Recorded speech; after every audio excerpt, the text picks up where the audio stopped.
All right, welcome to the second episode of Between the Stripes, a Clemson media podcast. I'm John Fowler. I'm Olsen Patt-Henry. I know Kylen Webb. All right, so in this episode, we're covering the topics from Green's article, which is understanding media enjoyment and the role of transportation into narrative worlds. And later on, we'll be hearing from our guest, Will Heldt, about his experiences with sports narratives and how it kind of affected his decisions to transfer from Purdue to Clemson. So just kind of started off, we're going to be talking about a few different questions. First one we're going to do is how do real world pressures like academic deadlines or personal challenges affect your ability to fully engage with a narrative? What do you guys think? I feel like, it all comes into play of being a student athlete. And I think that, having a certain deadline makes you kind of certain like accountable in terms of like what you got to do. And it kind of gives you like time management is what I'm trying to say. And I just think that being able to have that deadline and also like you get to challenge yourself in terms of like getting stuff done or having to do certain things on a certain time. So that's my opinion on that. Yeah. Yeah, I also agree. Being a student athlete, sometimes you just got to find balance. I think that's the main thing. Just find a balance between school and at home life, and then also a sport, also third. So it's just how you find a way to balance it, because you just gotta figure out a way to manage your time, like Olsen was saying, because deadlines gonna happen, but that just comes with just being responsible, accountability, and just finding ways to manage and still be successful while keeping the main thing, which is student first.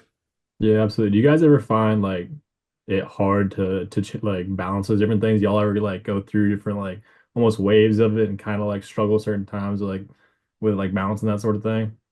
I feel like that. Like at first, when you first get here, it's kind of like new. So it's like you just trying to do everything in a perfect way, which like in reality, it's not gonna be like that. So it's like having the structure of like this really comes down to accountability. Like you just gotta want to do certain things at a certain amount of time. So it definitely gets hard sometimes because like you just getting overloaded with a whole bunch of stuff because you go from class, meetings, class, and then you may have practice, and then you have to like attend lunch, and then certain stuff like that. Then you got to go do homework, and then you got to get certain stuff done on time. So I just think well, all that is like you still have to find a balance, then also have time for yourself because you're not trying to drain yourself mentally in terms of like doing all that stuff, and you don't have no time to yourself. So I just think it could get hard sometimes, but it really just depends on how much you balance it though.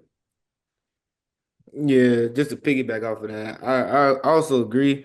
You know, I mean, it kind of is a plus because just being like student athlete, we've been doing this since grade school, just doing having extracurricular activities and being able to balance it. But with college, you just another step closer to your goal, and you step into adulthood where you're on your own, and you don't got someone, you ain't got mom or dad to wake you up or tell you this is due, or a teacher who on you. Everything really on your own. And if you ain't managing or doing it yourself, it's all on you at the end of the day. Nobody's gonna, push you or carry you around in a wheelchair, helping you with everything you need to do. It's all on you. So I just feel like just back again saying that balance, you just gotta find a way to manage it and be successful with it. Cause like Osa was saying, like our days can be long. Like you gotta wake up early morning workouts, go to class. Then after class, you still gotta eat. After you eat, you still gotta study, go to more class, go to more meetings. Then when you get home, it might not be a night where you have extra time to yourself. You got to still do homework from the classes you had earlier. So, I mean, altogether, it just really depends on how responsible you are and how you manage your time, which can be difficult. Yeah, absolutely. So like, I mean, it's a little different for me because of course not an athlete, but kind of like as a fan, it definitely is kind of like can get a little weird because like, there's lots of like personal things going on, a lot of academic stuff going on, and like especially with different narratives in sports, different like storytelling like aspects going on in sports. Sometimes it can seem a little I don't know how to necessarily say it, but like out of touch in a way, like like that. This pretend I don't know. These guys are so much above me. Like I don't know. Like they're making so much all this money. Like it's so out of touch sometimes. But like other times, when I'm not nothing's really going on, I'm like I feel like I really connect with like different like sports stories and different stuff like that. So it's definitely kind of different role with for I guess fans and everything. And I think also with that, like people look from the outside in, like they just look what we do on Saturdays. They just look what we do on game day, but they not looking what we doing when we got to be here by ourselves in the summer from June to July. Like when we got to go and do spring workouts, like season end, you may have 2 weeks off, you right back into it. And so like, and it's crazy though too, because people think we got it good. Like we get blessed with some things that we get offered with, but it's like we put in so much work into what we do. It's like people wouldn't understand that. They just look at it as like this guy's getting this much and he just goes out there and plays football game. I promise you, 95%, 98% of the people wouldn't be able to do what we do. That's why they say 1% goes to the collegiate level because people don't have the mental strain to do what we do. So I just think that just from a fan, I'm not just talking about you, I'm just talking about in general, like just Yeah, from yeah. a looking outside in, it's just a perspective that people would understand. So Nah, for real. Just to talk about that, like a experience I'm that like it saying, was a wake up to me because when we had the tax layer yeah, Gator Bowl, yeah. like I kid you not, we got like a schedule. It's like a minimum Monday, a Tanoga Tuesday, which is the hardest practice of the week, full pad, full gear, longest practice. We literally practice on Christmas Day. And, Like I kid you not, like that was like a wake up to me, like. and Since we've been here practicing on yeah, Thanksgiving, bro. like Christmas, everything, holidays, just year round. Like he was saying, like like when the season ends, you get like a 2 week and a half break, and then we right back here just at it again. It's really year round. And people were like other people that if people like my mom, for example, she's like she thinks it's crazy that we practice on Christmas, which I don't think like I think it's a little like okay, we practice on Christmas, but it's like at the same time, it's like, but I love doing what we do though. So you know what I'm saying? From like my mom looking in, she don't understand what's going on. She's just looking at it like, man, he should be home for Christmas, but it's like it's not Christmas that, you though know is what I'm saying? It's crazy. like we still playing for something bigger than ourselves though. So I just think it's crazy though, because if people find out that we was practicing on Thanksgiving Day before Thanksgiving, like they'll look at us crazy. But like we gotta do what we gotta do. We trying to go big and stuff we do. So I just think it's just funny though, because people don't really know what we actually doing. Yeah, yeah, absolutely. I feel like even being in like class with y'all or with some of the other players of the different sports and everything, like we just get a glimpse of it, like we talk to y'all every now and again and be like, oh, you guys going home for this? It's like, nah, we got this and all this practice. We gotta stay here for this. Like we get that little glimpse. Might get a little bit more than someone on the outside, but even then we barely get it. Even Yeah. that glimpse is only just a glimpse. It's so much more than just, oh, we're staying for this break. We can't go home as every day and every stuff, all the days in and out, all like that. I got one more thing. I Yeah, swear to you not, bro. That Jacksonville week, I promise you, we practiced from the 19th to like the 27th. Game was on like the 29th. We had 2 weeks off. We were right back into workouts like that following week after that second week we had. We were crazy, bro. that is crazy. That's We crazy. just got done with a bowl game. Dang. But football's a full circle because you go football season, however far you go, you'll get a week, 2 weeks off, spring. Literally, you get 2 weeks off, spring, you back into All summer season workouts, training. and we're here by ourselves though. Mandatory. We don't have no choice. We here by ourselves. So it'll go from like we get a little break in May, come back June, July. You get a little break. Once that second break over with, you're not going home for a little minute. You Fall going fall camp. camp. I literally We know not when, even trying to get into bro. that though. I literally know when school finna start back. You When I'm feel driving me? to the facility, I see lights, he filling up. Exactly, I be like, exactly. oh, And well, you it's about that know, time. because boy, when in the summer, Literally, bro. it's depressing here. Ain't nobody here. Yeah, yeah. Nobody. It's wild, bro. Do you guys think that if more of that kind of like off-season stuff was kind of like filmed and kind of put in more of like the narrative of a season, do you guys think that would kind of help people kind of see what y'all do day in and day out, or even in the off season, or like help people connect more to like y'all as players and y'all as a team and everything? Or how do you guys think that would go? I mean, I feel like it'll give a deeper perspective, but I feel like you don't know how I feel till you in it for real. Exactly. Yeah, Words can only That's what describe so yeah. much. I Cause like, mean, yeah, go even ahead. now it's like I can only give you such a perspective, but I mean, everybody just can't go in the kitchen and make the meal come out the same. Mhm. You got to go in there and really yeah, experience it Literally, yourself. word for word, he's saying like you could see what we doing, but like you're not really understanding what we going through it unless you're doing it though. Like yeah, it's it could get bad, bro. It could get bad, but it's all right here though, for. Yeah, I But just like he was saying, like his perspective, because yeah. I mean, being honest, like even like with what you do, like just looking from the outside in, like I didn't really look at it in the depth as in depth of how important and like the role you play, like for everybody, you don't know till you actually like Mhm. end up fill those shoes. It's funny he say that because like being a high school recruit, we thinking we just gonna come in, work out, game day. But boy, it's you going to meetings, then you got workouts, and then you got segments, then you got to be with your advisor, then you got to go to class, then you got to go to breakfast, then you got to go to lunch, and then you got to go back to practice, and then you got to just be there all day. You like you think from a high school perspective, like it's gonna be a cakewalk. Like you know it's gonna be some type of hard, but you're not gonna think what you envision it to be. But then once you understand everything, it kind of gets to a point where it's like, okay, there's structure, there's stuff that you have to do, there's protocols, stuff like that. We do, so you just got to do what you got to do, though. So, yeah. Absolutely. But, anyways, how has social media changed the way you experience narrative transportation compared to more traditional storytelling? I think that kind of piggybacks off what we were just talking about, like, more traditional storytelling straight through, like, all right, let's watch the season play out. Let's see how these players grow throughout games, but we don't get to see those behind the scenes. We barely get any of the behind the scenes with just straight, TV, television, showing sports games. We get that little, however long that game is, that's all we get of you. But with a little bit of the social media, we get at least a big, not really necessarily a big chunk, but like we get a much larger chunk of behind the scenes, meeting the players, meeting the coaches, meeting the staff, getting to see like not necessarily the day in and day out, but what you guys are doing in practice, or even like the all-in drills that have been posting on Clemson. All like, grand, I don't understand, what's going on, or I don't know what y'all are really going through, but I'm saying that then seeing, all right, Clemson's working out, season's far off. I get to see my team being like working their butts off and doing their thing. So I feel like it definitely changes a big way you experience like, a narrative and like storytelling of a team. But I think it's much more, it drives fan interactions and stuff like that. But like you guys were saying, it still doesn't give nearly to what you guys are actually going through. For sure, like what you were saying, like the storyteller, I feel like we do it. I feel like our media staff and our media team do a really good job, like promoting like what we do, like try to get a glimpse of what we're doing.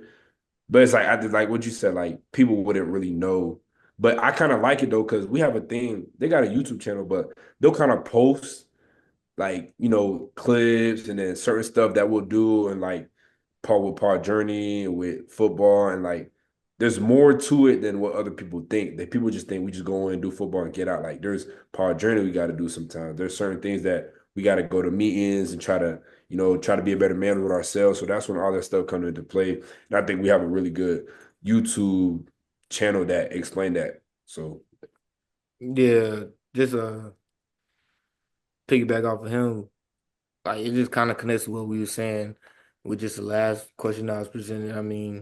I feel like what social media has done, it puts a platform where a perspective that was like very small and examine it, broadens it, and it allows people to see it. Like, but I feel like even though it does allow the people to see a perspective and really get a better understanding, you still don't fully have the full understanding.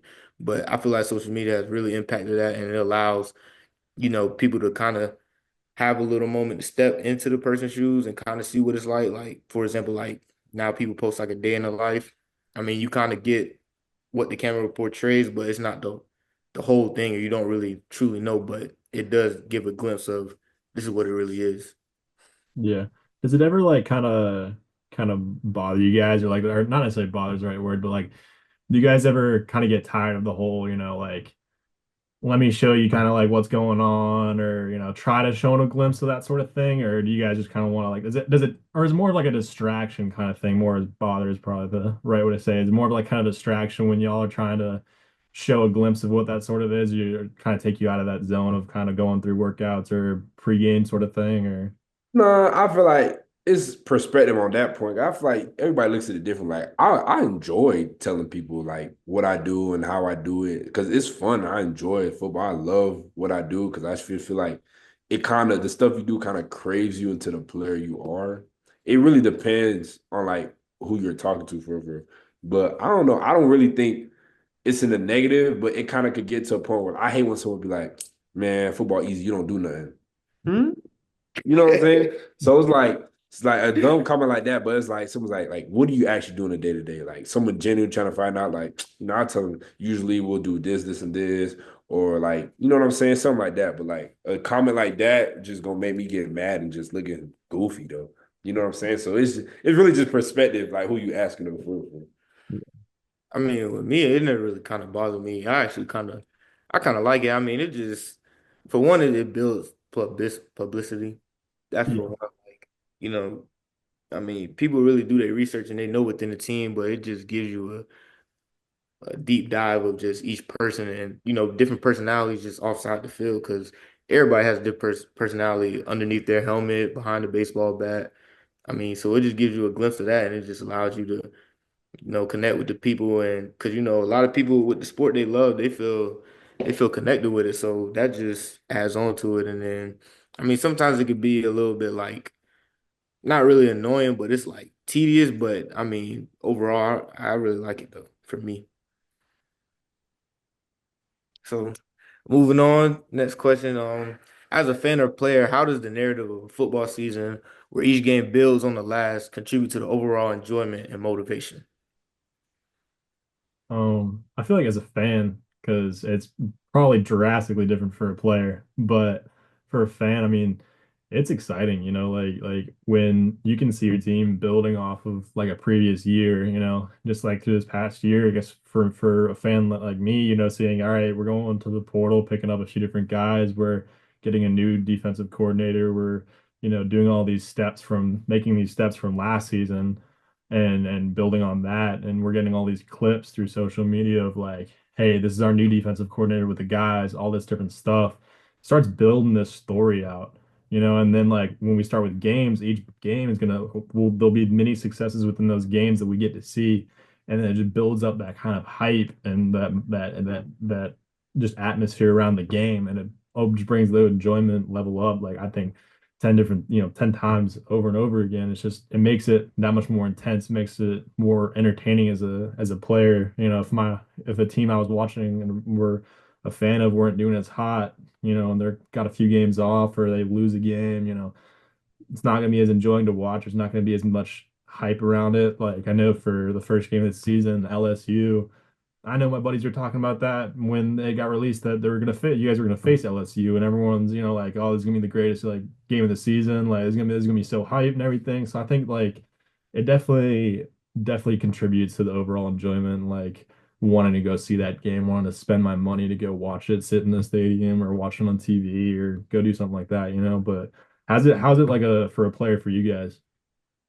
I feel like personally, like it is good because you get to see what you've built from like the off season to like going into the season what we do now. So it's like it's like a full circle, bro. Like you see what you've been prepping, you see, because bro, you have meetings, workouts, and you just see all that come into play what the outcome of the season. So I think it's really exciting though too, because our freshman year we came off we went what 9-4, Start and off 4-4. we started off 4-4, and then we picked it up towards the end. So it's like we used that momentum after beating Kentucky in the bowl game, literally building to the season. What we had wasn't the greatest season we had, but it was a step closer to what we wanted to accomplish. So I just think it's great from a player because we put so much work in and we did so much stuff, and that was the outcome we didn't expect. That's not the outcome we wanted, but it was a step closer to what we were trying to achieve. So Me personally, I love it.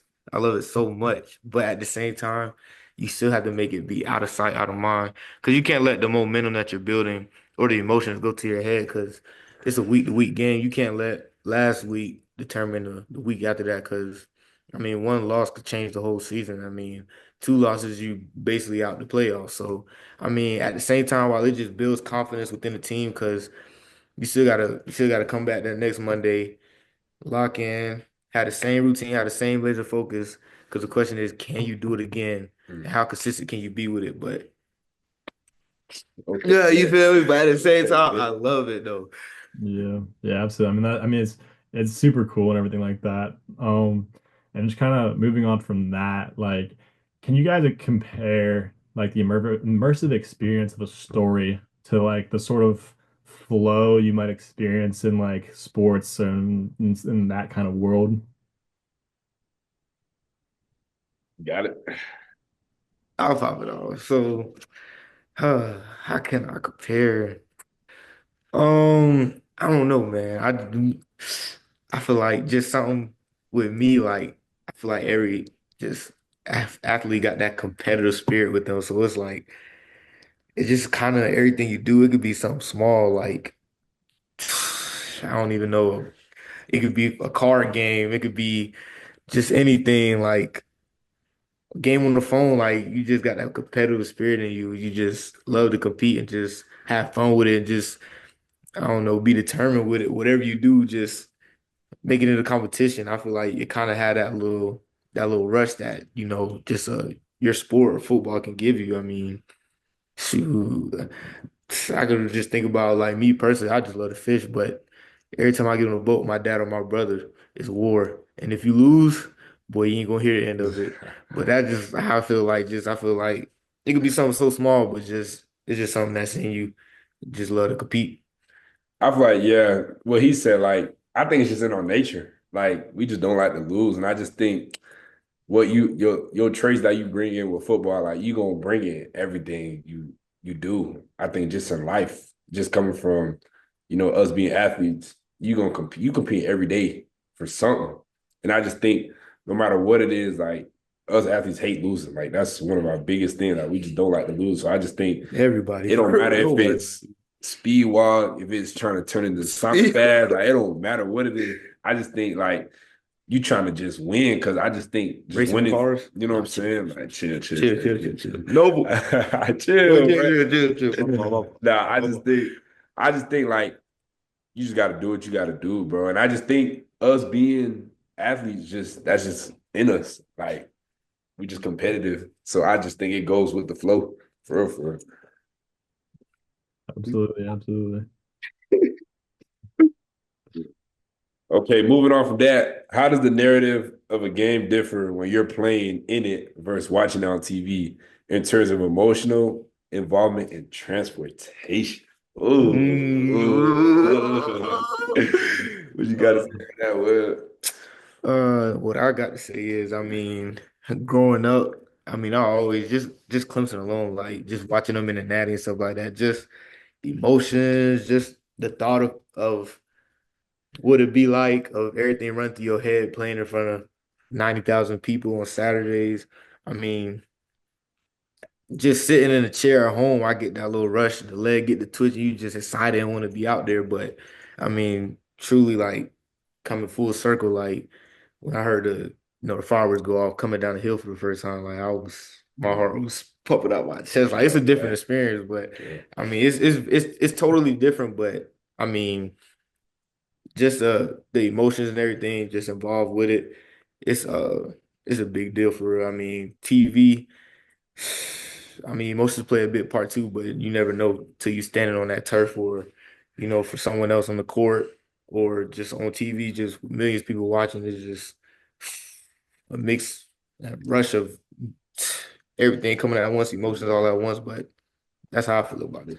I would feel like personally, like when I committed, I always watch college football on Saturdays. But when I committed to Clemson, like my junior year, I watched every game. And to be honest, I didn't think it would be the same watching the game than being on the field. Like it's two different experiences, two completely different things. Because on TV, like you see what's going on, you see how everything's happening, but in the game, everything's limited. Like you go from seeing everything like this to like, okay, what's your job? How you gonna do your job, and how you gonna execute the job? And it's just crazy though too, because like watching it on TV is like a feeling that's like, dang, you wish you was out there. But it's like a cool feeling that you get to watch your team. But it's like when you're out there, it's like, dang, I'm with them. Like people are now watching me on TV. So it's like it's a sensational feeling because it's like it's something that you imagine doing, but you didn't imagine it to be like that. So that's you feel me? True. And one thing about the TV, bro. everybody a coach when that TV is Man, on. what? Oh, He should have threw it here. He should have did this. yeah. But now it's like since you're on the field, it's like okay, you understand why he could have made that throw. You Yeah. understand why he could have executed that play. You understand why Man. he made that tackle. So it's just a whole bunch of stuff because like you always gonna be coaching on the TV.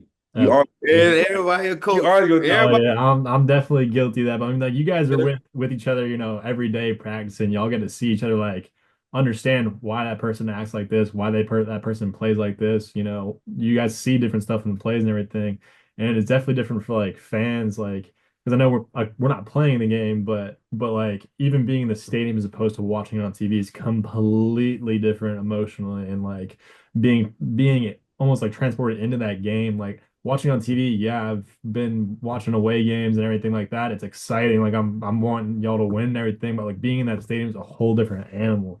It's just like a whole different atmosphere. Like just every single play, like the entire place is in a roar and everything. Everyone's up on their feet, cheering. Student section's going crazy.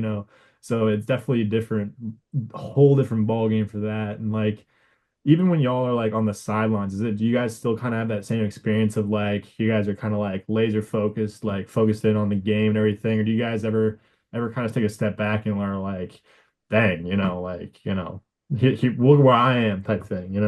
bro, you gonna be laser focused because your number get caught like that. No, Boy, and bro. it don't matter. Like, shoot, I just feel like with us, because your time gonna come eventually. And I just think that your number gonna get called sooner or later. And you may not even expect it. So it's like you always gotta be ready. Like Kodak said, you don't gotta get ready because you're already ready. You feel me? So That's a it's that's a just Z thing. you That's feel a me? So Z it's thing just though. shit. That's a It's Z shit. thing though. But I just think like he not lying though, but like if you just stay ready, you don't gotta get ready because you already ready. So that's how I'm feeling. You Yeah. preaching, you preaching, you Yeah. preaching, you preaching, Yeah. you preaching, bro. Yes, sir. Yeah. But just moving on. Football games often have dramatic narratives. So like, what storylines during the season, like a comeback or a rivalry, have most captured your attention? That rivalry. South Carolina, boy. Yeah, South, South Carolina. And it's crazy though, because it is as dramatic as it seems though. Like it hits a little different. Like being like we won and one. Like we beat them there, they beat us home. And guess what next year? We gonna beat them there, but they're not gonna absolutely. they're It's not it's gonna it's intense to watch too, because that's like what I'm saying. Because it's like it's personal though. Like it's more than just South Carolina and Clemson. It's like us versus y'all. Like I can't even explain the feeling because it's like it's war though. Like it's like you're not looking at no competition, no nothing. You know what I'm saying? So I just think, yeah. yeah, Yeah, man. All I remember is just on the bus approaching the stadium in Williams Brice, everybody just flicking us off. Like, whoa, this real, like, It getting no. serious. But yeah, it's so much into it, man. Yeah. yeah. I'd pick the same game honestly. Like that's been my favorite one to watch every year. It's been the most intense every year. It's been just overall just the one that's that narrative of Clemson that's just been my driving factor of like this is the game I want to watch. It's not necessarily the playoffs that I'm like, yeah, I need to get to. I need to get to that game. But we're gonna leave it off there, and up next we'll hear from Will Heldt, a transfer defensive end from Purdue, and his experiences as a transfer navigating different narratives when choosing a new school. Mm. All right.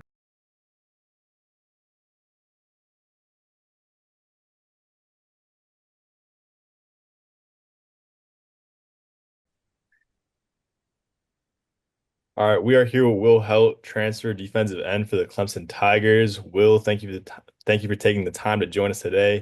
Can you just start off by telling us a little bit about yourself and how the whole process of transferring to Clemson has been? Yeah, it was definitely hectic. Just being in the portal and everything, and having to make that decision was incredibly difficult for me. But really was just what I thought was in my best interest, and I'm really happy where I'm at, and I'm excited how things are going moving forward. If you could do the recruiting thing over and over again, would you pick Clemson? 10 out of 10? Transferring or high school? Transferring. Yeah, okay. Yeah, I mean, no doubt, man. Yeah. Everything that I've experienced so far, I loved, and I'm excited to get practice rolling with the guys. But yeah, no, Clemson is definitely the place for me, and I love it here, man. All right, with that going forward, what do you think? What do you think are the biggest factors that influence a player's decision to transfer? Um, I can speak for myself. For me, a big part of it was our coaching staff getting let go at Purdue, and just that program being uprooted, and then with me just wanting to go somewhere where I can win games. We didn't have the success that I was hoping to have when I was there for my first 2 years, but excited about how things are looking going forward here at Clemson, and that was a big piece for me, and then just finding the spot where the coaches, the staff, the program was just the right cultural fit, and the right coaches that are going to develop me and get me to where I want to go. That's good. That's good. Moving on to the next.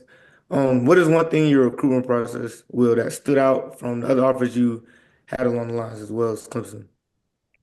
Yeah, I'd say the biggest thing was just the camaraderie and the companionship between not only just the guys on the team, but the people outside the locker room, the staff. That's something that I didn't really see much of, is just that cohesion between the entire building, whichever way you looked, and it really is a special thing that's built here. Yeah, absolutely. So, did narratives about like prior seasons or like upcoming seasons influence your decision to transfer? Like, kind of for example, like say like Alabama, like they just got, they lose Saban and everything. You're like, all right, they got different head coach in there. They kind of have like not a bad season by any means, but pretty, just decent season, I guess. And then you look at a different team like Clemson, and we have a decent season, but we're building off of last season, have a new defensive coordinator and are bringing back these offensive players and everything. And does that kind of like narratives around different programs kind of like influence like your decision anyway?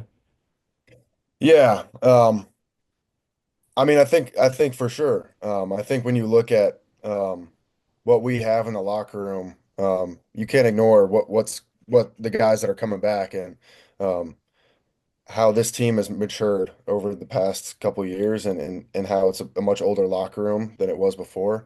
And I think we're bringing back a lot of great players, and I'm excited to see how we can build that moving forward and just continue to get better and stack days. Yeah, absolutely. That's cool. That's cool. Well, that's gonna wrap it up for the second episode of Between the Stripes. Huge thank you to Will Heldt for joining us tonight and sharing his insights into life as a Clemson Tiger. Thanks for tuning in, and we'll catch you on the next episode of Between the Stripes.